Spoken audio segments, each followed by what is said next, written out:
Καλησπέρα σας, κυρίες και κύριοι. Πλησιάζει η μέρα των εθνικών εκλογών. 9 ημερολογιακές ημέρες έχουν μείνει μέχρι τη στιγμή που ο κόσμος θα αποφασίσει ποιος είναι αυτός που θα ηγηθεί της χώρας. Και το σημερινό κεντρικό δελτίο ειδήσεων της Αθήνας το ξεκινάμε με συζήτηση. Σήμερα φιλοξενούμε 4 υποψηφίους βουλευτές. Ξεκινάω εκ δεξιών μου. Είναι η κυρία Νιώβη Παυλίδου, υποψήφια με το κόμμα Το Ποτάμι στην Α Θεσσαλονίκης. Ακριβώς δίπλα στην κυρία Νιώβη Παυλίδου είναι ο κύριος Παντελής Κουκλοεκίδης, υποψήφιος με το κόμμα του Πασόκ στην Β Θεσσαλονίκης. Εξ αριστερών μου, ο κύριος Στράτος Σιμόπουλος, πρώην Γενικός Γραμματέας Δημοσίων Έργων, υποψήφιος βουλευτής με το κόμμα της Νέας Δημοκρατίας στην Α Περιφέρεια Θεσσαλονίκης. Και ακριβώς δίπλα στον κύριο Σιμόπουλο, η κυρία Λίτσα Αμανατίδου, ήδη βουλευτής με το κόμμα του ΣΥΡΙΖΑ, εκ νέου υποψήφια βουλευτής στην Β Περιφέρεια Θεσσαλονίκης. Εύχομαι σε όλους σας καλή επιτυχία και στα κόμματά σας και στις υποψηφιότητές σας. Ευχαριστούμε και καλησπέρα σας. Κύριε Σιμόπουλο, όπως κάνω σε αυτή την προεκλογική περίοδο, ξεκινώ πάντα τις συζητήσεις στο πάνελ με τον άνθρωπο που εκπροσωπεί την συγκυβέρνηση ή την κυβέρνηση, αν θέλετε, στο τραπέζι αυτό. Η πρώτη μου ερώτηση έχει να κάνει με το πώς πιστεύετε ότι θα πείσετε τους πολίτες να σας ψηφίσουν, ενώ ξέρετε και ξέρουμε όλοι ότι έρχονται νέα σκληρά μέτρα που ήδη έχουν υπογραφεί.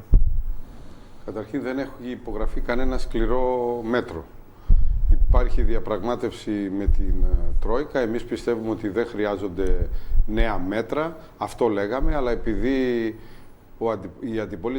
η αντιπολίτευση και κυρίως ο ΣΥΡΙΖΑ φρόντισαν να έχουμε εκλογές με αφορμή την εκλογή Προέδρου, δημιουργούν ένα κλίμα αστάθειας και βέβαια αυτό δημιουργεί και στους δανειστές μία εικόνα ασάφειας για το τι θα γίνει στη χώρα και με τον τρόπο αυτό φυσικά πιέζουν για νέα μέτρα. Νέα μέτρα δεν είχαμε και διαφωνώ πολύ με την προσέγγισή σας ότι έρχονται νέα σκληρά μέτρα.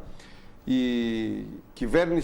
ενδεχόμενη κυβέρνηση της Νέας Δημοκρατίας δεν θα πάρει σκληρά μέτρα. Είμαστε στο τέλος αυτής της πορείας. Εκείνο όμως που θα κάνουμε είναι να προχωρήσουμε σε συγκεκριμένες μεταρρυθμίσεις που χρειάζεται η χώρα, μεταρρυθμίσεις τις οποίες ούτως ή άλλως η συγκυβέρνηση έκανε την τελευταία τριετία. Και ενδεικτικά να σας αναφέρω 2 από αυτές. Η μία είναι ότι κατά τη γνώμη μου δεν πρέπει για τις απεργίες στο δημόσιο μια κλειστή ομάδα συνδικαλιστών, οι οποίοι βέβαια είναι εκλεγμένοι, να παίρνουν τις αποφάσεις ερήμην της πλειοψηφίας του σωματείου. Κατά τη γνώμη μου πρέπει να υπάρχει το 50-1.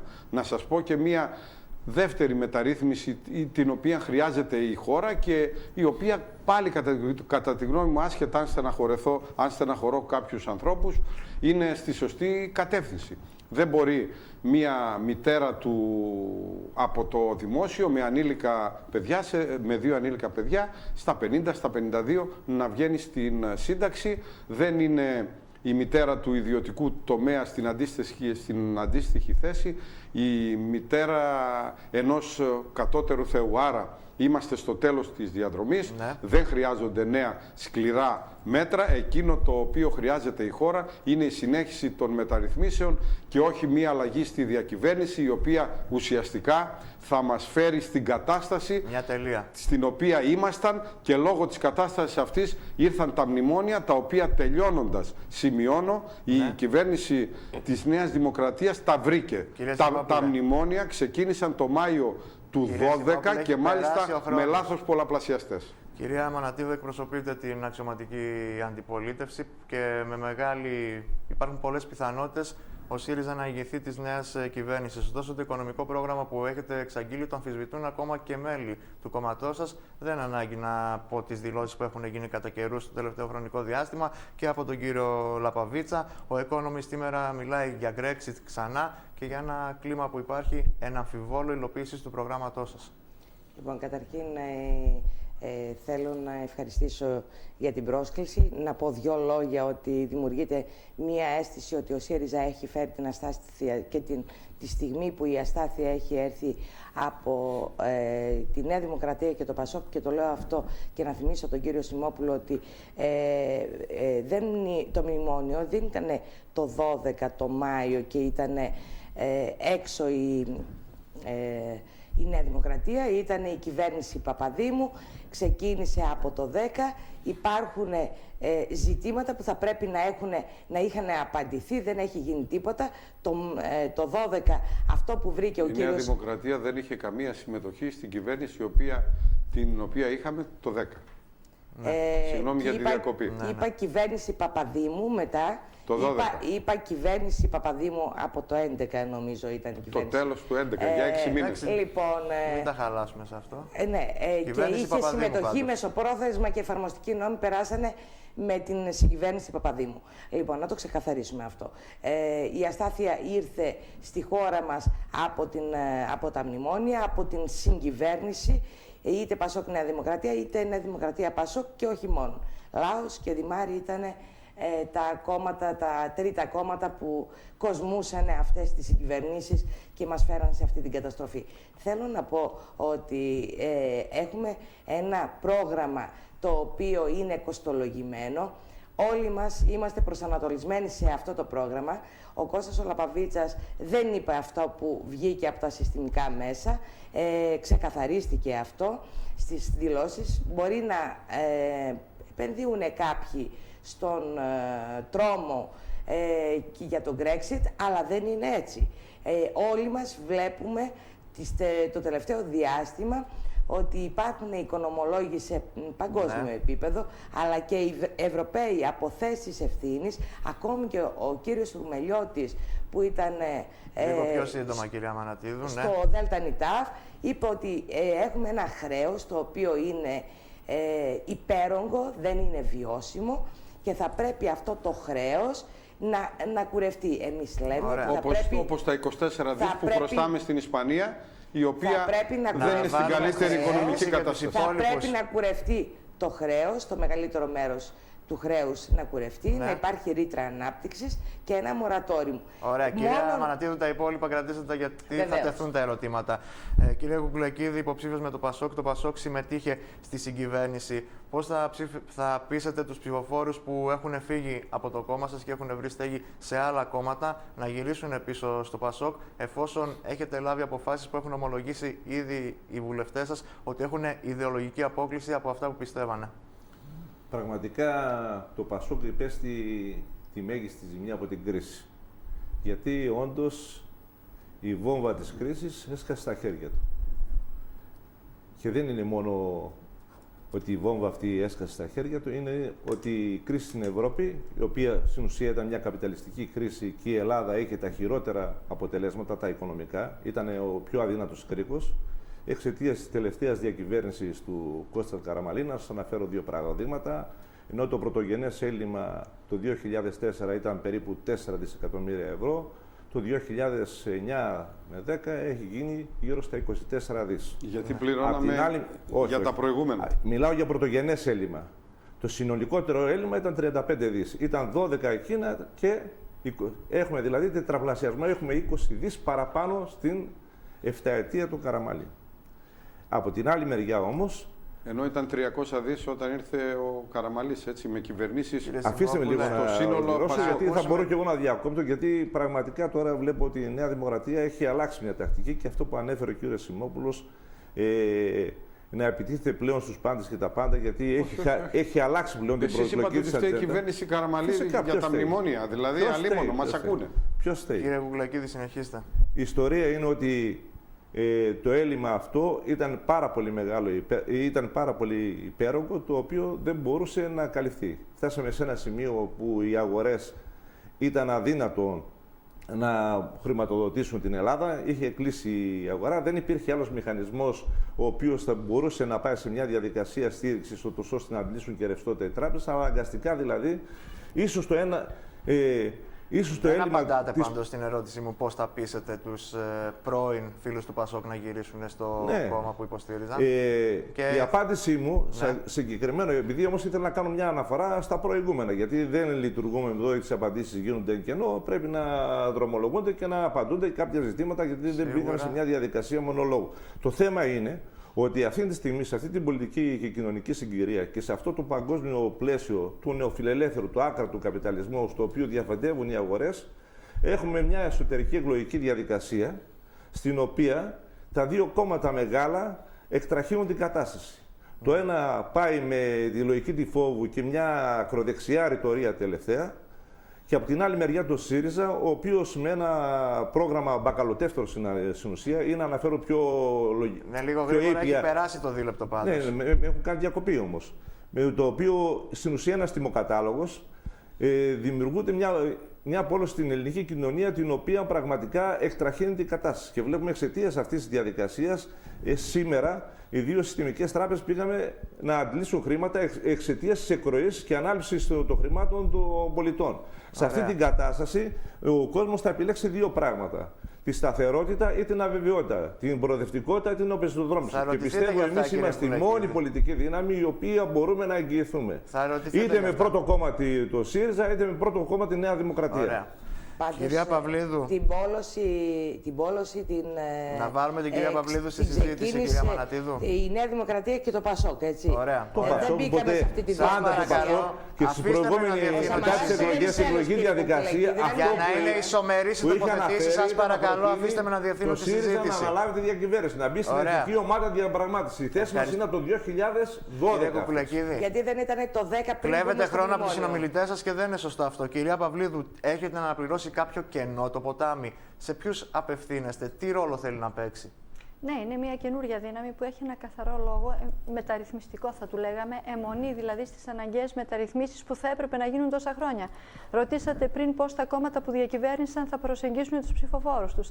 Τι να πούν μετά από τόσο μακρά περίοδο διακυβέρνησης από δύο κόμματα που κάπου χάθηκε το νήμα και ακολουθήσανε τον εύκολο δρόμο της παροχολογίας, της εσωστρέφειας, χωρίς να καταλαβαίνουν τους μετασχηματισμούς. Παραχολογήσετε στα προηγούμενα χρόνια. Λοιπόν, της εσωστρέφειας, χωρίς να παρακολουθούν τις εξελίξεις που γινόταν στις δημοκρατίες της σύγχρονης στο παγκόσμιο σκηνικό. Η Ελλάδα του 80 ήταν μια Ελλάδα που δεν ήταν υπερχρεωμένη, ξεκινούσε μια ανάπτυξη, είναι αλήθεια, με τα κονδύλια της Ευρωπαϊκής Ένωσης και βρεθήκαμε μετά από αυτή την περίοδο υπερχρεωμένοι. Κάπου χάθηκε το νήμα. Θα μπορούσαμε να είχαμε κάνει πάρα πολύ καλά θαύματα με τη χώρα που διαθέτουμε. Αυτό το κενό λοιπόν έρχεται να καλύψει το ποτάμι, γιατί υπήρχαν φωνές, αλλά ήταν μειοψηφίες μέσα σε εκείνο το κλίμα που λέγανε ότι κάτι δεν πάει καλά, μέχρι που έσκασε η βόμβα, όπως είπε ο κ. Κουκουλεκίδης. Γι' αυτό σταθερά το ποτάμι θα μείνει στις απαραίτητες μεταρρυθμίσεις. Δεν βάζει στο λόγο του μνημόνιο αντιμνημόνιο. Έπρεπε να γίνουν πολλά από αυτά τα πράγματα, τα περισσότερα, για να πούμε την αλήθεια, και εκεί θα επιμείνουμε εμείς και στην καινούργια κυβέρνηση που θα σχηματιστεί 26 Γενάρη. Άρα υπάρχει ο κόσμος που είναι έτοιμος να ακούσει και να στηρίξει το ποτάμι, και φάνηκε ότι από το πουθενά. Το πρόγραμμά σας, δεν έχετε πρόγραμμα. Είναι το πιο λεπτομερές πρόγραμμα, ανεβασμένο στην ιστοσελίδα του ποταμιού. Και τόσο λεπτομερές που πραγματικά εγώ δεν το θεωρούσα ότι ήταν αναγκαίο να είναι και τόσο λεπτομερές. Ωραία. Και ξεκάθαρο. Έτσι κι αλλιώς θα ερωτηθείτε για κάποια σημεία τι θέση έχετε για σημαντικά ζητήματα που απασχολούν τη χώρα μας. Κύριε Σιμόπουλε, οι δημοσκοπήσεις φέρνουν πίσω τη Νέα Δημοκρατία. Το δικό μου ερώτημα είναι ότι πέρα από αυτά που ίσως σωστά γίνανε κάποιες μεταρρυθμίσεις και αυτά που μας απαριθμίσατε, η Τρόικα ζητάει και άλλα πράγματα όμως, πέρα από το συνδικαλιστικό νόμο κτλ. Ζητάει κόψιμο του ΕΚΑΣ, θέλει να φορολογηθεί ο τουρισμός, ενώ τα καταλύματα με επιπλέον φορολόγηση που είναι η βαριά βιομηχανία της χώρας, και αυτό θα είναι ένα πλήγμα. Εσείς δεσμεύεστε ότι αυτά τα μέτρα δεν θα τα πάρετε και ας τα ζητάει η Τρόικα? Να το ξαναπώ. Καινούργια μέτρα σκληρά δεν πάρθηκαν ούτε το 2013 ούτε το 2014. Έτσι λέτε, κύριε Σιμόπουλο. Ακριβώς. Τα μέτρα πάρθηκαν το 2012 κυρίως. Εκείνο το οποίο λέγαμε στην Τρόικα στους δανειστές ουσιαστικά ήταν ότι ούτε το 2015 θα χρειαζόταν μέτρα, γιατί η ελληνική οικονομία κινείται ήδη με ικανοποιητικούς ρυθμούς και δεν θα είχαμε χρηματοδοτικό κενό. Η αστάθεια την οποία έφερνε η αντιπολίτευση με τη μη συνένεσή της στη εκλογή Προέδρου της Δημοκρατίας αύξανε την πίεση των δανειστών. Μην πετάτε την μπάλα στην εξέδρα. Επίσης, αυτό το οποίο θέλω να τονίσω γενικότερα είναι ότι η Νέα Δημοκρατία πραγματικά το απέδειξε και με τη συμμετοχή της, ήταν ο κορμός της συγκυβέρνησης, έχει ως προμετωπίδα τις μεταρρυθμίσεις και δεν μπορώ να κατανοήσω την άποψη ότι μέσα από νέα κόμματα, τα οποία ουσιαστικά δεν έχουν να παρουσιάσουν τίποτε παρά μια διαφορετική αισθητική στην πολιτική, η οποία και εμένα με αγγίζει, χωρίς όμως να μπαίνουν στην ουσία, μπορεί να φέρουν την αλλαγή. Μήπως είστε πιο ποτάμι από ό,τι νομίζετε. Προσωπικά πιστεύω ότι η αλλαγή μπορεί να έρθει μέσα από τις μεταρρυθμίσεις και αυτές τις μεταρρυθμίσεις μπορεί να τις κάνει μια κυβέρνηση της Νέας Δημοκρατίας. Βέβαια, απευθύνομαι περισσότερο προς τον αστικό κόσμο, ο οποίος ανέκαθεν γοητευόταν από μικρά κόμματα τα οποία μιλούσαν πολύ ανέξοδα για την ανάγκη αλλαγής του πολιτικού σκηνικού για νέο αίμα. Και τους λέω ότι αυτή εδώ η εκλογή είναι τόσο κρίσιμη που δεν μπορούν, πρέπει να ψηφίζουν όχι με την καρδιά, αλλά κυρίως με το μυαλό, γιατί όποιος είναι πρώτο κόμμα θα κάνει κυβέρνηση. Και αυτό είναι εξαιρετικά κρίσιμο και αυτή τη μικρή παρένθεση την τελειώνω πάντως λέγοντας ότι η αισθητική τόσο στο λόγο όσο και στη συμπεριφορά είναι κρίσιμη, αλλά οι επιλογές μας, ειδικά σε τέτοιες κρίσιμες στιγμές, πρέπει να αφορούν στην ουσία. Και απευθύνομαι κυρίως προς τη μεσοαστική και την αστική τάξη, η οποία γοητεύεται παραδοσιακά από τέτοιον λόγο, ο οποίος στο τέλος δεν έρχεται ποτέ στην εξουσία, απλώς γίνεται ένας βατήρας για να έρθουν στην εξουσία άλλες απόψεις, αντίθετες από τις απόψεις που έχει η μεσοαστική και η αστική τάξη. Να υποθέσω ότι η Νέα Δημοκρατία φοβάται το ποτάμι. Δεν την έχετε φτωχοποιήσει. Κυρία Μανατίδου, σε εσάς ο Εκείνο το λόγος. Αν οποίο θέλετε να σχολιάσετε κάτι. ξανά, είναι ότι η μάχη αυτή είναι δύο διαφορετικών αντιλήψεων, να μην πω δύο διαφορετικών κόσμων και παρεξηγηθώ, και αυτές οι δύο αντιλήψεις συγκρούονται και μάλιστα είναι φανερές. Ο ΣΥΡΙΖΑ έχει μια φανερή ατζέντα για την οποία μπορούμε να συζητήσουμε και μια κρυφή όσον αφορά το χρέος. Να δώσουμε την ευκαιρία στην κυρία Μανατίδου να μας απαντήσει για αυτό. Κύριε Σιμόπουλε, σας παρακαλώ. Στις ατζέντες. Ωραία. Κυρία Μανατίδου, αν θέλετε να απαντήσετε για την κρυφή ατζέντα. Δεν υπάρχει καμία κρυφή ατζέντα. Θέλω να πω βεβαίως είναι δύο τελείως διαφορετικές πολιτικές. Θα κόψουν 100 δις χρήμα, έτσι έχω ακούσει. Από βουλευτή. Αυτό που λέμε εμείς είναι ότι η δική μας πολιτική δεν έχει καμία σχέση με αυτή που ακολουθήθηκε όλα τα προηγούμενα χρόνια. Να θυμίσω ότι περάσανε 40 χρόνια με διακυβέρνηση στη χώρα, ΠΑΣΟΚ, περισσότερα χρόνια βέβαια, αλλά και Νέα Δημοκρατία. Και τώρα στο τέλος η Νέα Δημοκρατία ήταν αυτή που ήταν το πρώτο κόμμα, κάλεσε στην κυβέρνηση το ΠΑΣΟΚ και είδαμε την καταστροφική, το τέλος μιας χώρας. Το τέλος μιας χώρας. Μιλάτε, απευθύνεστε στον κόσμο. Δεν τέλειωσε. Λοιπόν, απευθύνεστε. Θα θέλατε να τελειώσει, γιατί από αυτό ζείτε πολιτικά. Η χώρα έχει χάσει την εθνική της κυριαρχία. Εσείς την ξεπουλήσατε, δεν την ξεπουλήσαμε εμείς. Πέστε εμείς μας κάτι συγκεκριμένο. Λέμε... Εδώ συνάδελφός σας πήγε στα Σκόπια και είπε ότι πρέπει να ονομάζονται Μακεδονία. Μας λέτε ότι εμείς ξεπουλήσαμε. Το αεροδρόμιο Μακεδονία το βάλατε μέσα στα υπόλοιπα 13 περιφερειακά. Και πολύ καλά κάναμε, γιατί σε λίγο, επειδή δεν μπορεί να γίνουν επενδύσεις, θα είναι οι επιβάτες έξω. Το ΕΣΠΑ που έχει 85% απορροφητικότητα. Πόσα χρήματα του ΕΣΠΑ πέσανε εκεί για να το δώσετε στο γερμανικό κρατήριο. Πέστε μου, πόσα χρήματα. Εκείνη η μακέτα του αεροδρομίου Μακεδονία και πάνω από 250 εκατομμύρια. Το έργο, πάνω από 250 εκατομμύρια. Γιατί για 2 χρόνια το διαχειρίζομαι εγώ το έργο. Δεν το λέω τυχαία, κύριε Σιμόπουλε. Λοιπόν, πέστε μου πού είναι εκείνα τα 250 εκατομμύρια. Σε 1,5 χρόνο. Να μην κάνουμε όμως τέτοια συζήτηση. Για τον αεροδιάδρομο μιλάμε. Μήπως δεν ξέρετε το έργο. Κύριε Μανατίδου, σας παρακαλώ. Αν θέλετε να συζητήσετε. Μα δεν έγιναν άλλα έργα σημαντικά. Ναι, η μελέτη με τα 100 εκατομμύρια. Είναι πολλά τα ζητήματα. Λοιπόν, πληρωμένα χρήματα. Θέλω να πω ότι επενδύουν στον δρόμο ποιοι, το ΠΑΣΟΚ και η Νέα Δημοκρατία, περισσότερο η Νέα Δημοκρατία, γιατί το ΠΑΣΟΚ έχει εθνική ομάδα διαπραγμάτευση με το ΠΑΣΟΚ. Έχει διαλυθεί, θα μπορούσε η εθνική ομάδα διαπραγμάτευση, κύριε Κουκουλεκίδη, να ήταν πριν το μνημόνιο. Πήγε ο κύριος Παπανδρέου τότε και από το Καστελόριζο και μας έβαλε στο μνημόνιο. Κυρία Μανατίδου, σας ευχαριστώ. Λοιπόν, ένα τελευταίο θέλω να πω. Μας βάλανε εκεί. βλέπουμε μία κοινωνία διαλυμένη. Ωραία. Εμείς αυτό το μονόδρομο, τον καταστροφικό, θα τον αλλάξουμε. Θα το ανατρέψουμε. Θα ερωτηθείτε γιατί πρέπει να σας ψηφίσει ο Έλληνας πολίτης. Να έχουμε μια ροή στη συζήτηση. Μέσα στο δίλεπτο δεν μπορούν να απαντηθούν όλα. Κύριε Κουκλεκίδη, δεν ξέρω αν θέλετε να σχολιάσετε κάτι σε αυτά που ελέγχθησαν. Πραγματικά από αυτά τις προτάσεις οι οποίες κάνουν και την αντιπαλότητα την οποία οξύνουν τα δύο κόμματα, καταλήγουμε πόσο αναγκαία είναι το Πασόκ να βγει τρίτο κόμμα ενισχυμένο και πόσο τα δύο μεγάλα κόμματα θα πέσουν. Ούτως ώστε να υπάρχει ένα σταθεροποιητικό. Μα αυτό να το δείτε. 3,5% των Γκάζαν Μπρίτ στις ευρωεκλογές του Πασόκ πήρε 8%. Τώρα σας λέω ότι το Πασόκ θα πιάσει πάνω από 8%. Αυτό εγώ το αντιμετωπίζω από τα τηλέφωνα πλέον που κάνω συντρόφους και τις περιοδίες. Βλέπω υπάρχει μια συσπήρωση του Πασόκ λόγω της ανικανότητας και ίσως τις πολλές διαφορετικές απόψεις που λέει ο ΣΥΡΙΖΑ, και από την άλλη μεριά το ότι η Νέα Δημοκρατία βρίσκει τον παλιό της εαυτό. Βρίσκει τον εαυτό της στον πρόσωπό της. Φυσικά και εμείς έχουμε κάνει λάθη, και άμα δεν είχαμε κάνει λάθη και δεν έσκαγε αυτή η βόμβα στα χέρια μας, η οποία μας ανέστρεψε όλο το ιδεολογικό μας οπλοστάσιο, δεν θα είμαστε αυτά μπροστά. Αυτό είναι λογικό, το ξέρουμε, δεν χρειάζεται να μας το πει κανένας. Αλλά από εκεί και πέρα φαίνεται η μόνη συνεπής δύναμη, η μόνη δύναμη η οποία πραγματικά βγαίνει στην κοινωνία και λέει την αλήθεια και έχει μια σταθερότητα στις απόψεις και λέει έτσι ακριβώς που θα γίνουν οι εκλογές, τι ρόλο παίζουν οι εκλογές. Γιατί κανένας δεν έχει αναφερθεί οι εκλογές τι ρόλο παίζουν. Δηλαδή από μόνο του το εθνικό κράτος μπορεί να αντιμετωπίσει την κρίση. Ή θα πάμε σε μια λογική του ΣΥΡΙΖΑ ότι θα αλλάξει στην Ελλάδα και η κατάσταση θα αλλάξει στην Ευρώπη. Και θα μόνο μιας. Θα διαγράψουμε και μια μονοκονδυλιά όλα τα μέτρα.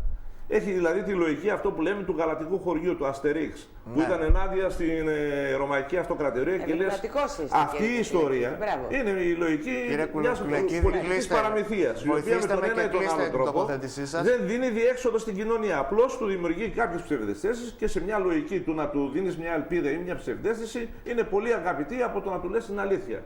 Αυτό που λέει το άγγελος εξάγγελος. Δηλαδή, άμα λες κακά ψέματα, κακές αλήθειες, δεν είναι αρεστές. Τις καταδικάζουν. Αλλά αυτή είναι η αντικειμενική κατάσταση αυτή τη στιγμή. Φυσικά και πρέπει να επιδιώξουμε αλλαγές. Φυσικά και στο πρόγραμμα μας έχουμε αλλαγές. Θα τα συζητήσουμε όλα αυτά.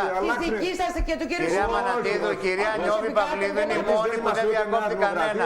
Ας μην της τρώμε το χρόνο. Ούτε είμαστε με τον κράτος Νταντά, το οποίο θέλει να επαναφέρει ο ΣΥΡΙΖΑ, ούτε είμαστε με τις αγορές. Είμαστε με το κράτος, το λιτουργικό, με κοινωνική αλληλεγγύη και προστασία του περιβάλλοντος. Σας παρακαλώ. Κυρία Παυλίδου, ο λόγος σε εσάς. Το ποτάμι ενώ θέλει το ρόλο του ρυθμιστή, τρίτο δημοσκοπικά κόμμα, ο κύριος Κουκλεκίδης είπε ότι μόνο το Πασόκ μπορεί να εγγυηθεί μια σταθερότητα στα πολιτικά πράγματα της χώρας, γι' αυτό θέλει να είναι και αυτό τρίτο κόμμα. Δεν ξέρω αν θέλετε να απαντήσετε κάτι σε αυτό για να πούμε και σε θέματα ουσίας. Εμένα το ερώτημά μου είναι τι λέει το ποτάμι για το χρέος. Ναι, κοιτάξτε, θέλω πρώτα απ' όλα να απαντήσω τον κύριο Σιμόπουλο, γιατί βέβαια να τον ευχαριστήσω για τα περί αισθητικής και για του ωραίου λόγου, να χαρακτηρίζει το ποτάμι, αλλά να είναι σίγουρος ότι και οι ψηφοφόροι της Νέας Δημοκρατίας, αλλά και ο υπόλοιπος λαός θα ψηφίσουν κυρίως με τη γνώση μιας διακυβέρνησης. Υπάρχει εμπειρία και υπάρχει γνώση. Τα λόγια δεν μπορούν να την αναστρέψουν, γιατί είναι μακρόχρονη και έχει αποτελέσματα. Επομένως, αυτό θα μετρήσει. Άρα, φαίνεται ότι τα ποσοστά που κρατιούνται κοντά στο ποτάμι έχουν κάνει όλες τις εσωτερικές του συζητήσεις και αποφασίσανε του κόσμου. Για το ποιος θα είναι τρίτος πόλος. Τότε οι εκλογές θα τέλειωναν 10 μέρες πριν γίνουν. Εντάξει, γι' αυτό μην είστε τόσο πολύ σίγουρος ότι θα πάει καλά η Νέα Δημοκρατία. Αφήστε, θα δείξουν οι κάλπες. Είναι οι πιο άστοχες. Παλεύω. Ναι, είναι οι πιο απρόβλεπτες ίσως εκλογές. Γιατί υπάρχει και ένα πολύ μεγάλο ποσοστό αναποφάσιστων που στέκονται και περιμένουν να ακούσουν ουσιαστικό πολιτικό λόγο και όχι γενικολογίες για τις οποίες ο καθένας πολύ εύκολα μάλλον τις οποίες μπορεί να εξτομίσει. Αυτοί ακριβώς θα κρίνουν και τις πράξεις όσων κυβέρνησαν. Να μιλάμε περισσότερο για το περιτύλιγμα και όχι για το περιεχόμενο. Επί της ουσίας μιλάει το ποτάμι μόνο και μάλιστα σύντομα. Δεν κάνει και μακροσκελείς μονολόγους πολιτικούς και ρητορικούς. Τώρα για το ποιος θα είναι τρίτος πόλος, εντάξει, ο καθένας δικαιούται να είναι αισιόδοξος για το κόμμα του. Ναι, και να διεκδικεί πράγματι, αλλά και το Πασόκ έχει μια διακυβέρνηση να επιδείξει. Βέβαια, αυτά που λέει το Πασόκ είναι αλήθεια ότι πλήρωσε την κρίση και όλη αυτή τη διακυβέρνηση. Και τώρα φαίνεται ότι περνάει μια φάση ανασυγκρότησής του. Το ποτάμι πιστεύει ότι είναι σταθερό στο λόγο λόγο του, στον καθαρό του λόγο, και ενώ σαν καινούριο σχήμα αναγκάστηκε να πάρει μέρος σε 2 εκλογικές αναμετρήσεις πριν κλείσει έναν χρόνο, δεν άλλαξε το λόγο του και δεν το στρογγύλεψε για να τσιμπήσουν τα εκλογικά ποσοστά. Κυρία Παυλίδου, είναι σίγουρο ότι όλοι εδώ πέρα έχετε πολιτικές διαφορές, γιατί ανήκετε σε άλλους πολιτικούς σχηματισμούς. Είναι σίγουρο αυτό. Για το χρέος, Το χρέος, λοιπόν, το είναι καθαρή η θέση του ποταμιού για το χρέος.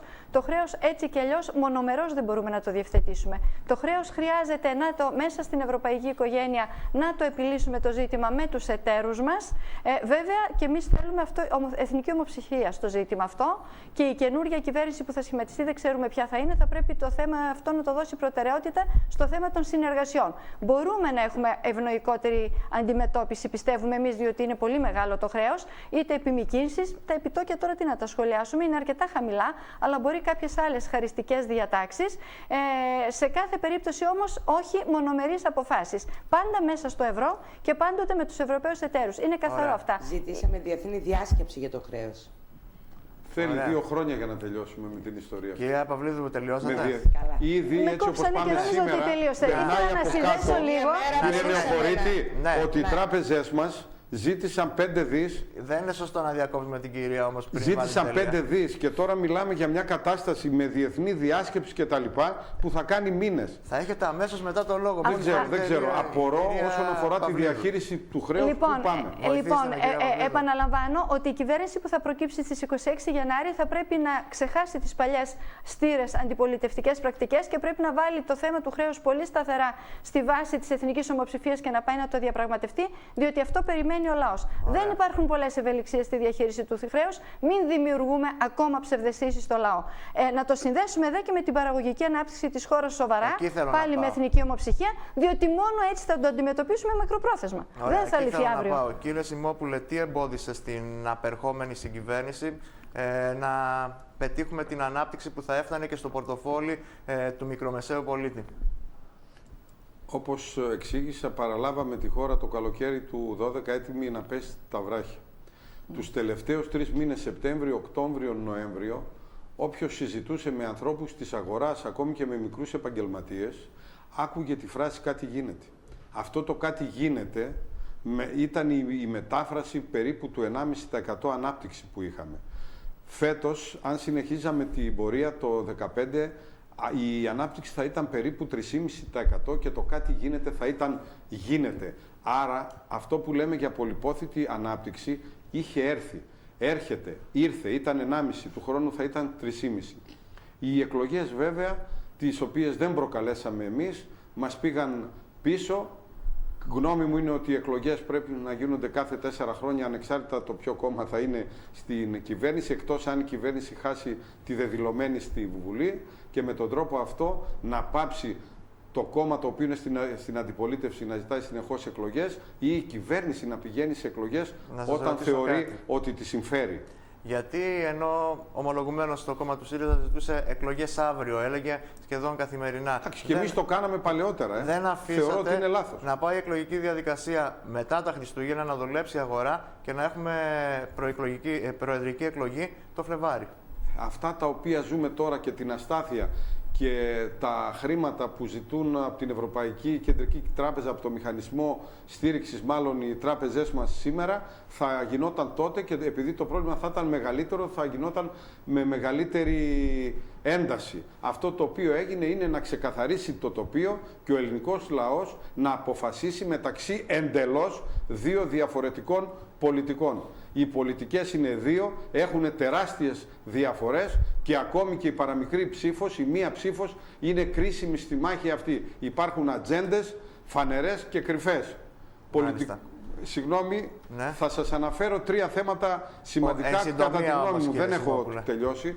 Πανεπιστημιακό άσυλο. Πού θα πάμε? Στην ασυδοσία? Εμείς το καταργήσαμε. Ήραμε το πανεπιστήμιο καταργήσετε, το δημόσιο πανεπιστήμιο. Μα με τον τρόπο που ο ΣΥΡΙΖΑ ασχολείται με τα πανεπιστήμια, μα τα καταργεί. Φυσικά. Δεν μπορεί να υπάρχει έρευνα με τα πανεπιστήμια. Να πάμε για το καμποτάζ. Εμείς ήραμε το καμποτάζ. Τι θα γίνει? Θα το επαναφέρουν ώστε να μην έρχονται κουραζιερόπλια? Αυτές είναι 2 σημαντικές προσεγγίσεις. Και θα πω και μία να κλείσετε με αυτό. την Από όλα οποία αυτές τη οι δύο βάζω είναι επί- μέσα σε Σας εισαγωγικά. παρακαλώ, είναι και 37. Ο κύριος Σιμόπουλος πρέπει να φύγει σε 3 λεπτά να προχωρήσει η συζήτηση. Δεν γίνεται υπάρχει έτσι. και το θέμα της πιθανής αποχριστιανοποίησης της Ελλάδος. Και Τι είναι δεν αυτά το που βάζω λέτε. σε άλλο Κύριε επίπεδο. Σιμόπουλε, Κύριε Τα Σιμόπουλε, θέματα μιλάμε για της την ανάπτυξη. Ορθοδοξίας, Εντάξει, τα σε Σε αυτό θέματα το της γύρο ερωτήσεων Ορθοδοξίας μιλάμε για την Εντάξει, ανάπτυξη. τώρα Επίσης, τρελαθούμε. τα θέματα των εθνικών θεμάτων θα μπουν στην ατζέντα. Οι του ΣΥΡΙΖΑ έχουν μία διαφορετική Και σήμερα προσέγγιση. ευχαριστώ πολύ. Είναι δικαίωμά του. Κυρία Μανατίδου, τι λέει ο ΣΥΡΙΖΑ? Ακούστε με λίγο, σας παρακαλώ. Τι ακούμε εδώ Ποιο πέρα? non-paper, Αυτό είναι ποιο πολιτική non-paper. συζήτηση. Σας παρακαλώ, Τι λέμε? ακούστε με Όταν λίγο να βάζουμε διευθύνω για να τα προχωράει η θέματα συζήτηση. της Κύριε Σιμόπουλε, πιθανής βοηθήστε με. αποχριστιανοποίησης της Καλά, θα χώρας μας δεν είναι καταραστείτε θέμα. στο Πού τέλος, βασίζεστε? κύριε Σιμόπουλε. Ας αφήσουμε τη θρησκεία απ' έξω από την πολιτική. Πού Ένα λεπτό. Για πέστε Ένα μου λεπτό. λίγο. Η θρησκεία Ας τα είναι αφήσουμε τώρα έξω ταυτισμένη αυτά. η Ορθοδοξία Δημοκρατία με τη έχουμε. χώρα αυτή. Για το πολύ Από την καλό ανάπτυξη μιλάμε. πήγαμε στη θρησκεία. Εντάξει, σεβαστό το τα θρησκευτικό δόγματα, σας συναίσθημα, σεβόμαστε σεβαστό. όλα τα δόγματα. Ας μιλήσουμε για την αποφασίσει, έχουμε δείξει μάλλον ότι τα δεχόμαστε πλήρως, αλλά και αυτό είναι ένα θέμα που πρέπει να συζητηθεί. Σαφής η Γιατί τοποθέτησή σας. εξάπτεστε. Για Σαφής η συζήτηση είναι τοποθέτησή το σας. θέμα. Συζητήσατε Κυρία τα θέματα Μανατίδου, θέλετε να απαντήσετε της στον κύριο σκληρής Σιμόπουλο ή να φορολόγησης. σας κάνω εγώ ερώτημα? Θα Γιατί φύγετε, έχετε 2 κύριε λεπτά. Σιμόπουλο, και δεν θα Θέλω να πούμε απαντήσω στον κύριο τα Σιμόπουλο. πολιτικά. Ωραία. Λοιπόν, αντί να. Μάλλον είναι μια ανταπάντηση όπως το έχει βάλει ο κύριος Σιμόπουλος. Εγώ περίμενα να μας πει γιατί έχουν φορολογήσει, έχουν εξαφανίσει το αφορολόγητο όριο. Εμείς λέμε. Αυτό δεν είναι απάντηση, είναι ερώτηση πίσω στον κύριο Ένα Σιμόπουλο. λεπτό λίγο. Εγώ μιλάω Γιατί για την δεν μας ανοιχτή είπε- ατζέντα γιατί δεν και μας μου είπε- μιλάει. Να γιατί σας πω και έχουμε κάτι άλλο. κλείσει Πρέπει να καταργηθεί η προκαταβολή του 50%. 55% είναι. Θέλετε να Η προκαταβολή υπερακοντήσω? του φόρου Μπορώ. για Πώς τους θα γίνει αυτό? μικρομεσαίους. Σταδιακά. Το πρώτο που 27% πρέπει να κάνουμε είναι όχι να μεγαλώσουμε Ένα το λεπτό. δημόσιο Πηγαίνετε τομέα, από το ένα να θέμα στο μειώσουμε- άλλο, οι να τηλεθεατές στηρίξουμε δεν το καταλαβαίνουν ιδιωτικό. και δεν προχωράει η Λοιπόν, συζήτηση και αυτά έχουμε και έπρεπε 2 να ανθρώπους σας που παρακολουθούν Γιατί αντί τα να τοποθετούνται. κάναμε αυτόν τον τρόπο? Γιατί υπάρχει μια βάναυση επίθεση στα λαϊκά εισοδήματα. Έχει Εξηγήσαμε. Η πολιτική την οποία Δεν υπάρχει. θέλετε να Κύριε φέρετε Σιμόπουλε. μας έφερε, Δεν υπάρχει. μας Δεν έφερε τα υπάρχει. μνημόνια. Αυτή τη στιγμή Και εμείς κάνουμε δεν ό,τι μπορούμε υπάρχει να αξιοπρέπεια, βγούμε. δεν υπάρχει αξιοπρέπεια του Έλληνα πολίτη. Και μέσα σε όλα αυτά τα χαράτσια που βάλατε και την σκληρή φορολόγηση, από το πρώτο ευρώ και στους αγρότες με 13% και στις μικρομεσαίες 26%, εξαφανίσατε το αφορολόγητο όριο, βάζετε και έναν έμφυα. Και μετά φωνάζετε γιατί εμείς είπαμε ότι θα τον καταργήσουμε. Φυσικά και θα τον καταργήσουμε. Βάλατε χαράτσια απίστευτα. Οι πολιτικές τις οποίες πρεσβεύετε έφεραν τα χαράτσια. Έχει παρέλθει ο χρόνος που είχατε στη διάθεσή σας, κυρία Μανατίδου, κύριε Σιμόπουλε, να μιλήσουν και οι υπόλοιποι. Κύριε Λοιπόν. Κουκουλεκίδη, κυρία Μανατίδου, θα ξαναγυρίσει η συζήτηση σε εσάς. Ωραία. Αλλά δεν μπορώ να ακούω τώρα. Κύριε Σιμόπουλε, μπορείτε σας να πείτε ό,τι παρακαλώ. θέλετε. Ναι. Και δεν είναι. Θα αποχωρήσω. Κύριε Κουκουλεκίδη, τι λέτε για το κίνημα Δημοκρατών Σοσιαλιστών? Είναι το κόμμα που ίδρυσε ο κύριος Παπανδρέου. Πιστεύετε ότι μπορεί να ανακόψει ποσοστά από το ΠΑΣΟΚ? Φυσικά θα κόψει κάποια ποσοστά από το ΠΑΣΟΚ και πιστεύω εδώ ότι το κόμμα αυτό δεν έπρεπε να δημιουργηθεί. Στην ουσία κάνει μια αντιολιοφθορά στο ΠΑΣΟΚ. Εμείς, σαν ΠΑΣΟΚ, στηρίξαμε και τις πολιτικές του Σιμίτη και τις πολιτικές φυσικά του Ανδρέα Παπανδρέου και τις πολιτικές του Γιώργου του Παπανδρέου. Και τις στηρίζουμε ακόμα και θα επιμένουμε να τις στηρίξουμε. Και θα είναι ανοιχτές οι αγκαλιές μας και μετά τις εκλογές. Το θέμα είναι ότι αυτό το κόμμα δημιουργήθηκε κυρίως από πιέσεις στελεχών τα οποία δεν βγαίναν βουλευτές προς τον Γιώργο τον Παπανδρέου να κάνει κόμμα ούτως ώστε να έχουν τη δυνατότητα να βγουν βουλευτές. Και αναφέρω μόνο 2 παραδείγματα. Ο γραμματέας του, έως γραμματέας του ΠΑΣΟΚ, ο Μιχάλης ο Καρχημάκης, δεν θα κατέβαινε υποψήφιος γιατί πολιτευόταν στο Λασίθι και μάλλον δεν θα βγει βουλευτής. Με το κόμμα του Κηδισό κατεβαίνει στη Β' Αθηνών και υπάρχει πιθανότητα να εκλεγεί αν θα μπει στη Βουλή. Διαφορές έχετε, ιδεολογικές, πολιτικές διαφορές? Όχι, δεν υπάρχουν διαφορές. Είναι ένα προσωπικό κόμμα και κυρίως από στελέχη τα οποία στα πλαίσια μιας κορπορατιστικής λογικής, δηλαδή να βγουν βουλευτές, κάνουν ένα κόμμα. Το οποίο όμως έχει μεγάλες επιπτώσεις στο ΠΑΣΟΚ. Και θα μπορούσαμε, δηλαδή, αν το κόμμα αυτό ήταν μαζί, να βγαίναμε τρίτο κόμμα και θα πιστεύω ότι το νούμερο θα ήταν πάνω από το διψήφιο. Αλλά από εκεί και πέρα βλέπουμε ότι την αντιπαλότητα, θα ήθελα να επανέλθω πάλι στην αντιπαλότητα των 2 κομμάτων, οι οποίες δεν γίνονται σε μια προγραμματική βάση. Κυρίως ο καθένας ρωτάει στον άλλον με αμυντικά. Δηλαδή, τι δεν έκανες εσύ. Ο άλλος λέει τι δεν έκανες εσύ. Το μόνο κόμμα το οποίο έχει ένα προγραμματικό λόγο και λέει ότι τα πράγματα είναι δύσκολα, ότι η Ελλάδα όμως δεν πρόκειται να βγει από τον ευρώ, γιατί Δεν μπορεί κανείς από την Ευρώπη, αν και μερικά φανς ή οτιδήποτε οικονομολόγοι λένε ότι το ποσό το οποίο θα κοστίσει στην Ευρώπη είναι 50 δις, δεν είναι αυτό. Θα υπάρξει μια ανεξέλεγκτη κατάσταση την οποία κανένας αυτή τη στιγμή δεν μπορεί να προδιαγράψει. Επειδή όμως η Ευρώπη είναι ένας μηχανισμός διαβούλευσης, συνεννόησης, αλληλοϊποστήριξης, η Ελλάδα έχει ανάγκη να είναι στην Ευρώπη, ούτως ώστε κάθε προϊόν το οποίο θα λαμβάνει να μπαίνει σε μια ιστορία υποστήριξης. Και να σας αναφέρω ένα μόνο παράδειγμα. Να πάμε λίγο και στα θέματα της Θεσσαλονίκης. Δεν έχουμε άλλο χρόνο. Θα ευνοήσουν την υποψηφιότητά σας να μιλήσουμε και για την πόλη μας. Ένα θέμα. Για να καταλάβετε ότι στα πλαίσια αυτής της λογικής, ο σύντροφος, ο υπουργός, ο Τσαφτάρης, στην Γεωργία κατόρθωσε από την καινούργια ΚΑΠ να εξοικονομηθούν πόροι 2,5 δις στην Ελλάδα, ενώ σε ένα κράτος σαν την Πορτογαλία που έχει το ίδιο ποσοστό, τον ίδιο πληθυσμιακό μέγεθος με την Ελλάδα, η καινούργια ΚΑΠ θα τη χρηματοδοτήσει μόνο με 700 εκατομμύρια ευρώ. Άρα δηλαδή η συνεργασία, η διαβούλευση δίνει αποτελέσματα και θα δίνει αποτελέσματα. Οι μονομερείς ενέργειες δημιουργούν μόνο προβλήματα. Είναι κρίμα να μην μιλήσουμε για την πόλη μας καθόλου, ενώ μας έχουν απομείνει 4 λεπτά. Έχετε από 1 λεπτό καθένας. Σας παρακαλώ. Κυρία Παυλίδου, υπάρχουν αρκετά ζητήματα ανοιχτά στη Θεσσαλονίκη. Το ποτάμι τι λέει για τα αναπτυξιακά θέματα της πόλης, πώς θα μπορούσε να δοθεί ανάπτυξη? Αναφέρομαι σε ΕΙΑΘ, αν και νομίζω ότι αυτό το θέμα έχει κλείσει με απόφαση του ΣΤΕ. Αναφέρομαι στα λιμάνια και αναφέρομαι και στο θέμα του μετρό που ο κ. Σιμόπουλος θα μας διαφωτίσει καλύτερα. Με 1 λεπτό για το μετρό δεν το βλέπω. Συμφωνώ. Τι θέση έχει το ποτάμι για τα αναπτυξιακά προβλήματα που η Θεσσαλονίκη αντιμετωπίζει? Έχει πληρώσει δυσβάχταστο ποσοστό στην κρίση. Είναι ένα καινούριο σχήμα που βασικά δεν έχει αναρτήσει τις θέσεις του για την πόλη μας. Καθαρά είναι στο γενικότερο πλαίσιο των αναπτυξιακών προσπαθειών που θα εντάξει με ενιαία λογική και τα προβλήματα της Θεσσαλονίκης. Το ποτάμι γενικά δίνει πάρα πολύ μεγάλη έμφαση σε αναπτυξιακά έργα και όχι έργα απλά κοινωνικής ανακούφισης, που σημαίνει ότι αν μας λείπουν χρήματα για να προχωρήσουν οι υποδομές ώστε να έρθουμε πραγματικά κερδοφόρες επενδύσεις, δεν είναι στοιχειωμένο το ποτάμι με τις ιδιωτικοποιήσεις ή τις παραχωρήσεις ή με τα ΣΔΙΤ ή με κάποιον τρόπο δηλαδή συνεργασίας ιδιωτικού και δημόσιου τομέα. Σε αυτό το ενιαίο πνεύμα θα αντιμετωπίσει και την ΕΙΑΘ και το λιμάνι και το μετρό. Τώρα να πούμε και τις συνδυασμένες μεταφορές. Δεν είναι μόνο το μετρό και ο ΑΣΤ, έχουμε πολλά προβλήματα και το αεροδρόμιο. Αυτά τα ξέρουμε καλύτερα εμείς οι Θεσσαλονικείς. Άρα να βάλουμε τη γενική στρατηγική ότι άλλα έργα ίσως μπορούν να μείνουν σε δημόσιο έλεγχο, άλλα έργα μπορεί να γίνει παραχώρηση, μπορεί να γίνει ιδιωτικοποίηση, μπορεί να γίνει κάποιος ΔΙΤ για να προχωρήσουν, αλλά θα πρέπει να προχωρήσουν άμεσα. Γιατί η πόλη βαλτώνει, δεν δίνονται λύσεις. Ο Θεσσαλονικιός πλέον δεν φωνάζει για τη μια μορφή ή την άλλη μορφή της αξιοποίησης, φωνάζει γιατί όλα γίναν μια πληγή. Παραδείγματος χάρη το μετρό. Πουθενά δεν πάει. Μάλιστα. Κύριε Σιμόπουλε, επειδή διαχειριζόσασταν το θέμα του μετρό και για να μην θεωρηθεί ότι εξαπολύω επίθεση απέναντί σας, θέλω τη θέση σας όμως για την ανάπτυξη της πόλης που ομολογουμένως είναι βαλτωμένη. Και το λιμάνι δεν έχει την ανάπτυξη που πρέπει και η ΕΙΑΘ δεν ξέρω τι θέση έχετε γι' αυτό. Και γενικά η πόλη μας έχει το μεγαλύτερο ποσοστό ανεργίας, η Βόρειος Ελλάδα, από ό,τι η υπόλοιπη χώρα. Έχει μεγαλύτερο ποσοστό ανεργίας γιατί δυστυχώς δεν έχουμε ανεπτυγμένο τον τομέα των υπηρεσιών, όπως στην Αττική παραδείγματος χάρη, κάτι στο οποίο όλοι οι φορείς της πόλης πρέπει να εστιάσουμε και να μην συμβαίνει αυτό το θέμα. Τώρα για τα αναπτυξιακά της πόλης, έχω πει πολλές φορές ότι εδώ έχουμε το θλιβερό προνόμιο να μαλώνουμε όταν σε θέματα που σημαντικά για την πόλη.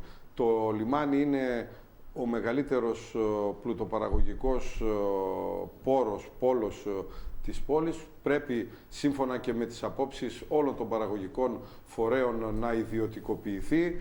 Θυμίζω ότι αυτό δεν έγινε πριν 10 χρόνια, γιατί κάποιοι άνθρωποι ήταν στα κάγκελα. Θεωρώ ότι το κράτος πρέπει να είναι στην υγεία, στην πρόνοια, στην παιδεία, στον πολιτισμό και θέματα τα οποία αφορούν γενικότερες επενδύσεις να τα αφήνει στον ιδιωτικό τομέα, βέβαια φροντίζοντας να έχει την εποπτεία. Τελειώνοντας αυτή τη σύντομη Ναι. παρέμβαση, θα έλεγα ότι για το μετρό το κράτος οφείλει να κάνει αυτό που έκανε για τους μεγάλους αυτοκινητοδρόμους μέσα στα πλαίσια των νόμων, με τη σύμφωνη γνώμη της Βουλής, βρήκε λύσεις και επανεκκίνησαν. Το ίδιο πρέπει να γίνει και για το μετρό της Θεσσαλονίκης. Τελειώνοντας επίσης, πραγματικά θέλω να πω ότι πρέπει κάποτε να μιλήσουμε επί άλλων θεμάτων. Συμφωνώ. Αυτά τα οποία ανέδειξα έχουν και άλλες σημαντικές παραμέτρους. Παραδείγματος χάρη, θα γίνει αφοπλισμός της αστυνομίας.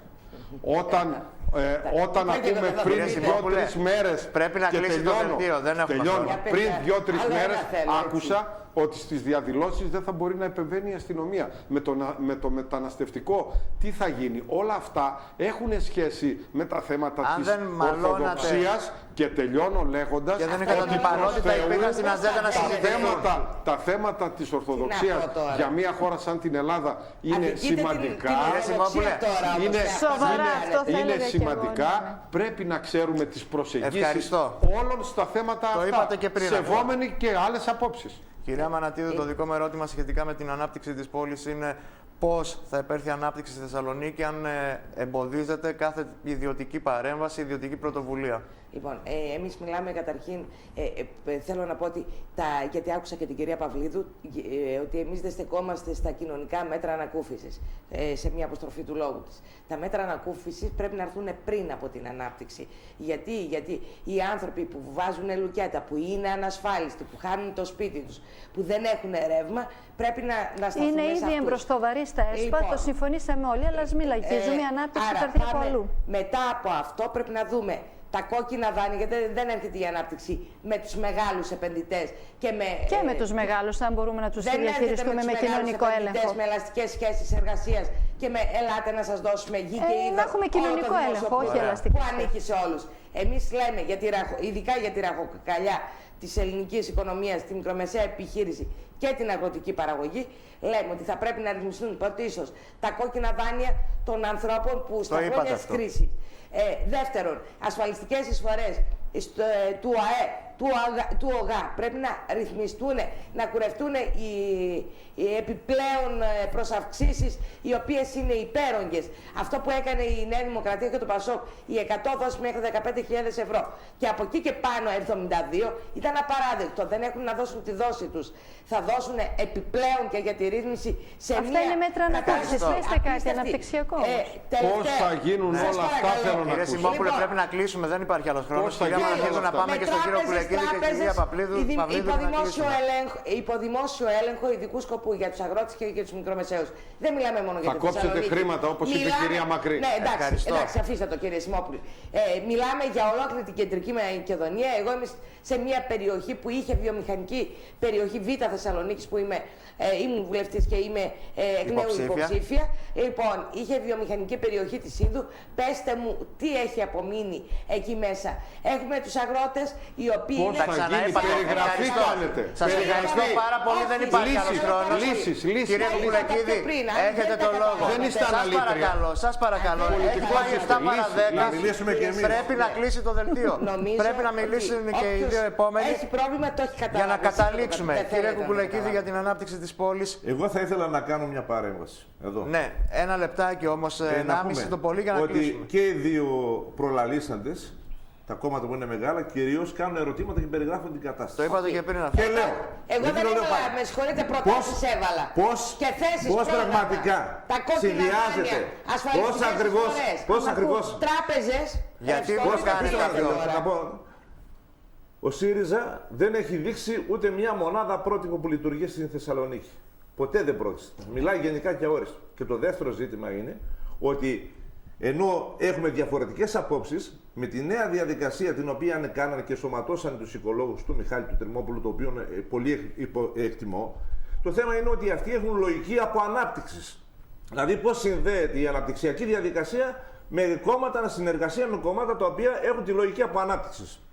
Και ένα τρίτο ζήτημα. Αυτοί αποδέχτηκαν το πρόγραμμα μας, με συγχωρείτε. Βάσει του προγράμματος του ΣΥΡΙΖΑ, 20 σημεία και ήρθαν και συνέχεια οι εργαζόμενοι. Το ζήτημα το άλλο, το οποίο πραγματικά θα ήθελα να πω, είναι ότι πρέπει να δώσουμε μια μεγάλη σημασία και εμείς σαν η Β' Νομαρχιακή του ΠΑΣΟΚ έχει κάνει προτάσεις, γιατί δεν έχουν μπει στην καινούργια αγροτική πολιτική για τη διαχείριση της επαρχίας Λαγκαδάς, που εκεί υπάρχει ένα μεγάλο πρόβλημα. Γιατί πρημοδοτούνται ειδικά οι μειονεκτικές και οι ορεινές περιοχές, ενώ οι περιοχές οι οποίες έχουν οξυμένα περιβαλλοντολογικά προβλήματα δεν παίρνουν καμιά επιδότηση, ενώ μπαίνει περιοριστικός ρυθμός ανάπτυξης. Ευχαριστώ. Είναι ένα ζήτημα μεγάλο. Κύριο κυρία Παυλίδου. Τι έκανε για να μας λέγατε τα μπροστά για την ΚΑΠ. Γιατί σας είπα, μπαίνει σε Έχετε μια το κακό συνήθειο όταν φτάνουμε στην κυρία Παυλίδου που δεν έχει διακόψει κανέναν να μιλάει ένας πάνω στον άλλο. Να κλείσετε, αλλά πρέπει να τελειώσει και το δελτίο σε κάποια στιγμή. Και λέω, μεταξύ του φώτους και του σκότους, το οποίο θέλουν να μας πούν ότι βρισκόμαστε οι δύο συνάδελφοι, εμείς σας προτείνουμε να ψηφίσετε τον Ανατόλιο Ήλιο, ο οποίος έχει αλλάξει τη ζωή των Ελλήνων και θα την ξανααλλάξει. Αυτό ήταν για το τελευταίο μου ερώτημα, κυρία Αλλά Παυλίδου. μια ζωή ανατέλει, δεν με σουράνει. Γιατί να ψηφίσει κάποιος το ποτάμι, σε τι διαφέρει από τα άλλα κέντρο-αριστερά, καθώς εσείς θέσατε σε αυτό το σημείο του πολιτικού χάρτη το κόμμα σας? Το ποτάμι βέβαια δεν χρησιμοποιεί αυτή την ορολογία αριστερά, δεξιά ή δεξιωτή. Επιμένει πάρα πολύ στο μεταρρυθμιστικό κέντρο. Ναι, εντάξει, στις αναγκαίες μεταρρυθμίσεις. Γιατί είναι καινούριο σχήμα. Πρώτα απ' όλα δεν έχει να πείσει με τη διακυβέρνησή του. Έχει να πείσει όμως με το συνεπή του λόγο όλο αυτό το χρονικό διάστημα.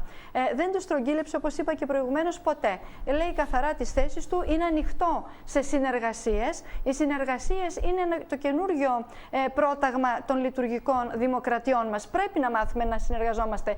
Φαντάζομαι ότι για όλους οι κυβερνήσεις αυτοδυναμίας θα πρέπει να είναι μακρινό όνειρο. Είναι καλές οι κυβερνήσεις συνεργασίας. Και είναι καλές οι συνεργασίες ευρύτερων πολιτικών δυνάμεων σε σημαντικά θέματα, που μπορεί να μην είναι και κυβερνητικές οι δυνάμεις.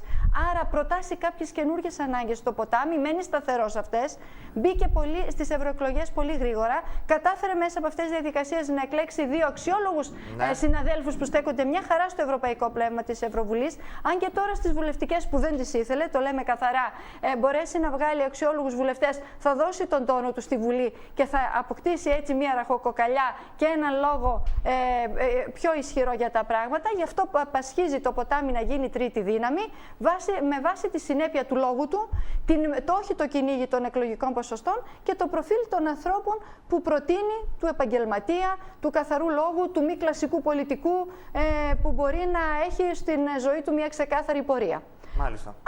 Αυτοί είναι οι λόγοι που μπορούν να πλησιάσουν το ποτάμι οι ψηφοφόροι και πιστεύω ότι το εμπιστεύονται το ποτάμι και το κλίμα της πόλωσης δεν θα επιδράσει αρνητικά. Κύριε Σιμόπουλο, γιατί κάποιος να δώσει την ψήφο του στο κόμμα της Νέας Δημοκρατίας? Γιατί η Νέα Δημοκρατία με τη στάση της από τότε που ιδρύθηκε και βέβαια με την συνεπή της πορεία τα τελευταία 3 χρόνια εγγυάται την έξοδο από το μνημόνιο. Ενώ οποιοδήποτε πισωγύρισμα πιστεύω ότι θα μας φέρει σε πολιτικές οι οποίες μας οδήγησαν στο μνημόνιο. Διότι η κρίση η οποία υπήρχε έφερε το μνημόνιο και όχι το μνημόνιο την κρίση. Επίσης, αυτά τα οποία λέμε είναι κοστολογημένα, δεν τάζουμε λαγούς με πετραχίλια, σε αντίθεση κυρίως με το ΣΥΡΙΖΑ, ο οποίος στην κυριολεξία έχει ξεκινήσει μία πορεία για τη χώρα, θα ήθελε να ξεκινήσει μία πορεία με όπλο την ελπίδα, τάζοντας τα πάντα στους πάντες, κόβοντας χρήματα, παράγοντας χρήματα από εκεί που δεν υπάρχουν. Ναι. Πιστεύω ότι πρέπει να μεγαλώσουμε την πίτα. Για να μεγαλώσει η πίτα χρειάζονται επενδύσεις. Πρέπει να στηριχθεί κυρίως ο ιδιωτικός τομέας, ενώ ο δημόσιος, όπως είπα, πρέπει να παραμείνει στους πυλώνες που λέγονται υγεία, πρόνοια, παιδεία και πολιτισμός. Και βέβαια πρέπει να έχουμε ένα δημόσιο τομέα ο οποίος μέσα από μεταρρυθμίσεις θα στηρίζει τον ιδιωτικό τομέα, ο οποίος θα παράγει, θα είναι αυτός ο οποίος θα παράγει. Ευχαριστώ, κύριε Σιμόπουλε. Κυρία Μανατίδου, το ίδιο ερώτημα και σε εσάς.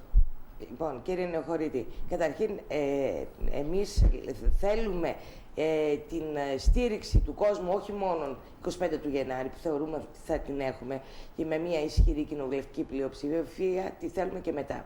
Τη θέλουμε μετά, σε αυτόν τον αγώνα που θα δώσουμε, γιατί κάποια που ήταν αυτονόητα γίνανε ζητούμενα. Και αυτά δεν είναι προχολογία. Είναι τα πρώτα μέτρα για την καταπολέμηση της ανθρωπιστικής κρίσης. Δευτερευόντως, αυτό που θέλουμε να πούμε είναι ότι ο κόσμος δεν μπορεί να φοβηθεί τίποτα, δεν του έχει μείνει τίποτα από την διακυβέρνηση την προηγούμενη, της συγκυβέρνησης 12 με 14, αλλά και της πιο προηγούμενης. Βιώνει στο πετσί του αυτή τη σκληρή και αντιλαϊκή πολιτική. Τα παιδιά μας μεταναστεύουν και εμείς ακούμε εδώ τους εκπροσώπους της Νέας Δημοκρατίας, του ΠΑΣΟΚ, αλλά και του Ποταμιού, οι οποίοι μιλάνε για θέματα που πρέπει να απαντηθούν τώρα όμως τελευταία στιγμή. Ωραία. Εμείς ζητούμε την ψήφο, θεωρούμε ότι μπορούμε να διαπραγματευτούμε το υπόλοιπο μέρος του χρέους και να δώσουμε μια αναπτυξιακή πολιτική η οποία θα έχει πρωτίστως τον άνθρωπο στο κέντρο της και όχι τα κέρδη και τις αγορές. Και πρέπει να γίνει μια αναδιανομή του πλούτου μέσα από μια φορολογική, δίκαιη φορολογική βάση και όχι αυτό αν είσαι πολύ φτωχός συρρυκνώνεσαι κι άλλο και ο πλούσιος, οι λίγοι και πλούσιοι έχουν το μεγάλο κομμάτι της πίτας του ελληνικού λαού. Θα σας δώσω ταούλια και ζουρνάδες για να χορέψετε καλή επιτυχία στην εκλογική μάχη που δίνετε. Καλή επιτυχία και στα κόμματά σας. Καλή επιτυχία και προσωπικά στην εκλογική μάχη που δίνετε. Να είστε καλά. Να συνεχίσουμε το δελτίο μας, κυρίες και κύριοι. Συνάντηση με τον Περιφερειάρχη Κεντρικής Μακεδονίας Απόστολο Τζιτζικώστα είχε σήμερα το πρωί ο πρώην Πρωθυπουργός Κώστας Καραμανλής, ο οποίος επισκέφθηκε τον κύριο Τζιτζικώστα στο γραφείο του στην έδρα της Περιφέρειας στη Θεσσαλονίκη. Η συνάντηση είχε συμβολικό χαρακτήρα εν ώψη των εκλογών της 25ης Γενάρη. Ουσιώδη υποδοχή επιφύλαξαν στελέχη και μέλη της Νέας Δημοκρατίας τον πρώην Πρωθυπουργό Κώστα Καραμανλή, που σήμερα Παρασκευή βρέθηκε στην εκλογική του περιφέρεια για να ενισχύσει την προεκλογική εκστρατεία του κόμματος μετά τη γραπτή δήλωση για στήριξη του Αντώνη Σαμαρά που έκανε πριν λίγες ημέρες. Περίπου 300 άτομα συγκεντρώθηκαν αυθόρμητα για να δουν από κοντά τον πρώην Πρωθυπουργό Κώστα Καραμανλή στην πρώτη επίσημη δημόσια επίσκεψή του σε θεσμικό φορέα από το 2009, όταν έφυγε από την προεδρία του κόμματος. Η επίσκεψη στον Απόστολο Τζιτζικώστα είχε συμβολικό χαρακτήρα εν ώψη των εκλογών της 25ης Γενάρη, καθώς στη Νέα Δημοκρατία προσδοκούν την μεγαλύτερη δυνατή συστράτευση. Κατά τη διάρκεια της συνάντησης ενημερώθηκε για ζητήματα της περιφέρειας και συζήτησαν για τρέχοντα θέματα της επικαιρότητας. Από πλευράς περιφέρειας σημείωσαν ότι είναι η πρώτη θεσμική συνάντηση του κυρίου Καραμανλή στη Θεσσαλονίκη. Ο Απόστολος Τζιτζικώστας ήταν αυτός που παρέλαβε τον πρώην Πρωθυπουργό από το αυτοκίνητό του. Ο κύριος Καραμανλής αποδείχτηκε Λονδρέζος στο ραντεβού του, καθώς αφήχθη στην περιφέρεια Κεντρικής Μακεδονίας ακριβώς στις 10:30. Ο κύριος Καραμανλής ήταν ιδιαιτέρως ευδιάθετος και αστειευότανε με όλους την πορεία του προς το γραφείο του Περιφερειάρχη. Περίπου μία ώρα μετά την είσοδό του στο γραφείο του κυρίου Τζιτζικώστα, οι δύο άντρες βγήκαν και πήγανε σε αίθουσα της περιφέρειας, όπου είχαν συγκεντρωθεί τα μέλη της Περιφερειακής Παράταξης Αλληλεγγύη του Απόστολου Τζιτζικώστα. Μπαίνοντας στο αυτοκίνητό του για να αναχωρήσει, ο κύριος Καραμανλής κοίταξε τον Απόστολο Τζιτζικώστα και του είπε «Σε ευχαριστώ για όλα». Δηλώσεις από τους δύο άνδρες δεν έγιναν, καθώς η εικόνα μίλησε μόνη της, όπως άλλωστε επισήμανε και ο Περιφερειάρχης. Αμέσως μετά ο πρώην Πρωθυπουργός μετέβη στα κεντρικά γραφεία της Νέας Δημοκρατίας στην οδό Μητροπολίτου Ιωσήφ, όπου τον υποδέχτηκαν ο πρόεδρος της Διοικούσης Επιτροπής Νομού Θεσσαλονίκης, Μινάς Αμαντζίδης, υποψήφοι βουλευτές, στελέχη και αρκετά μέλη της ΟΝΕΔ που σχημάτισαν συγκέντρωση στο δρόμο και απέκλεισαν την κυκλοφορία των οχημάτων.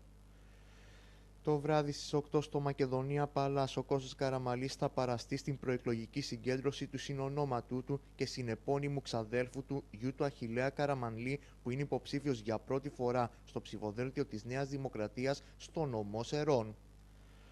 Ο κύριος Καραμανλής θα επισκεφτεί και πάλι τη Θεσσαλονίκη την ερχόμενη Τετάρτη 21 του μήνα για την κεντρική προεκλογική συγκέντρωση της Νέας Δημοκρατίας με ομιλητή τον Πρωθυπουργό Αντώνη Σαμαρά, και η οποία θα πραγματοποιηθεί στις 6 το απόγευμα στο συνεδριακό κέντρο Ιωάννης Βελίδης. Οι αγρότες τεφτροπαραγωγής συνέχισαν και σήμερα δεύτερη ημέρα την κατάληψη που πραγματοποιούν στο κτίριο της Ελληνικής Βιομηχανίας Ζάχαρης, καθώς ζητούν τα οφειλόμενα σε αυτούς. Τα γραφεία της Ελληνικής Βιομηχανίας Ζάχαρης στη Θεσσαλονίκη διανυκτέρευσαν τεφτροπαραγωγοί, οι οποίοι συνεχίζουν την κατάληψη, ζητώντας την άμεση καταβολή των χρημάτων που τους οφείλονται. Μέχρι στιγμής έχουμε μόνο υποσχέσεις, αλλά εάν δεν λάβουμε γραπτές εγγυήσεις δεν πρόκειται να φύγουμε από εδώ, δήλωσε στο Αθηναϊκό Μακεδονικό Πρακτορείο Ειδήσεων ο πρόεδρος του Σωματείου Τεφτροκαλλιεργητών Κεντρικής Μακεδονίας, Παύλος Μπογιαννίδης. Έτοιμά μας είναι να πληρωθούμε τα χρήματα που μας χρωστάει η Ελληνική Βιομηχανία Ζάχαρης. Θέλουμε να μας εξηγήσει η βιομηχανία τι θα γίνει με τους 20.000 τόνους ασυγκόμιστα ζαχαρότεφλα συναδέλφων, δήλωσε από την πλευρά του ο εκπρόσωπος των τεφτροπαραγωγών Δημήτριος Μακαρές. Βρισκόμαστε στο χώρο της βιομηχανίας ζάχαρης, στα κεντρικά στη Θεσσαλονίκη. Από χθες το πρωί κάνουμε κατάληψη. Με το αίτημά μας είναι να πληρωθούμε τα χρήματα που μας χρωστάει η βιομηχανία ζάχαρης από τη συγκομιστική ποσότητα του 2014 και να μας εξηγήσει η βιομηχανία τι θα γίνει με τους 20.000 τόνους ασυγκόμιστα ζαχαρότεφλα συναδέλφων που αυτή τη στιγμή βρίσκονται στα χωράφια. Έχουν γίνει διάφορες επαφές και με την Περιφέρεια Κεντρικής Μακεδονίας, η οποία ομόφωνα χθες έχει ψηφιστεί απόφαση να κατέβουν στην Αθήνα είτε σήμερα είτε τη Δευτέρα, να πάνε στους αρμόδιους εμπλεκόμενους με το θέμα μας για να λυθεί. Η δική μας η απόφαση είναι να παραμείνουμε εδώ μέχρι ότου πάρουμε την όποια θετική ή αρνητική απάντηση. Οι αγρότες δεν δίστασαν να παραμείνουν στα γραφεία ολόκληρη τη νύχτα. Αργά το βράδυ είχαν και συνάντηση με το Γενικό Διευθυντή της Βιομηχανίας Χαράλαμπο Χαραλάμπους. Τους διαβεβαίωσε πως θα πληρωθούν το 60% της παραγωγής που έχουν παραδώσει, ενώ το 40% θα δοθεί σύντομα. Πάντως, για να εισπράξουν οι τεφτροπαραγωγοί τα χρήματα που τους οφείλονται, θα πρέπει πρωτίστως η Τράπεζα Πειραιώς να χορηγήσει δάνειο στην Ελληνική Βιομηχανία Ζάχαρης, κάτι που όμως για να γίνει απαιτεί να δεσμευτούν τα αποθέματα ζάχαρης στα σιλό του εργοστασίου της βιομηχανίας στο Πλατή Μαθίας. Οι ποσότητες που επιχειρήθηκε να δεσμευτούν είναι συνολικά 49.000 τόνοι, ώστε να πληρωθεί το 60% των οφειλών στους παραγωγούς. Στα σιλό στο Πλατή Μαθίας βρίσκονται συνολικά 56.000 τόνοι ζάχαρης.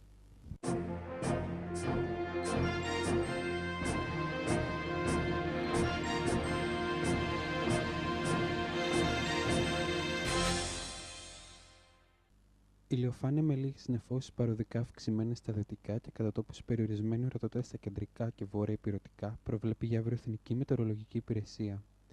Ηλιοφάνεια με λίγες νεφώσεις αναμένεται για αύριο στην Αττική. Οι άνεμοι θα περνούν από μεταβλητές διευθύνσεις ασθενείς και τις πρωινές ώρες στα ανατολικά, από βόρειες διευθύνσεις σχεδόν μέτρη 3 με 4 από φόρ. Η θερμοκρασία θα κυμανθεί από 2 έως 14 βαθμούς Κελσίου. Ηλιοφάνεια με λίγες νεφώσεις και περιορισμένη τοπικά ορατότητα τις πρωινές ώρες περιμένουμε αύριο στη Θεσσαλονίκη. Οι άνεμοι στο Θερμαϊκό θα περνούν από μεταβλητές διευθύνσεις ασθενείς. Η θερμοκρασία θα κυμανθεί από 1 έως 10 βαθμούς Κελσίου. Από 2 μέχρι 10 βαθμούς Κελσίου θα κυμανθεί αύριο θερμοκρασία στη Μαθία και από 0 μέχρι 9 στο νομό Κιλκής. Από 5 μέχρι 9 βαθμούς Κελσίου θα δείξει το θερμόμετρο αύριο στην Πιερία, ενώ από -1 μέχρι 8 στην Πέλα. Τέλος, από -2 μέχρι 7 βαθμούς Κελσίου θα διαμορφωθεί αύριο θερμοκρασία και στο νομό Χαλκιδικής.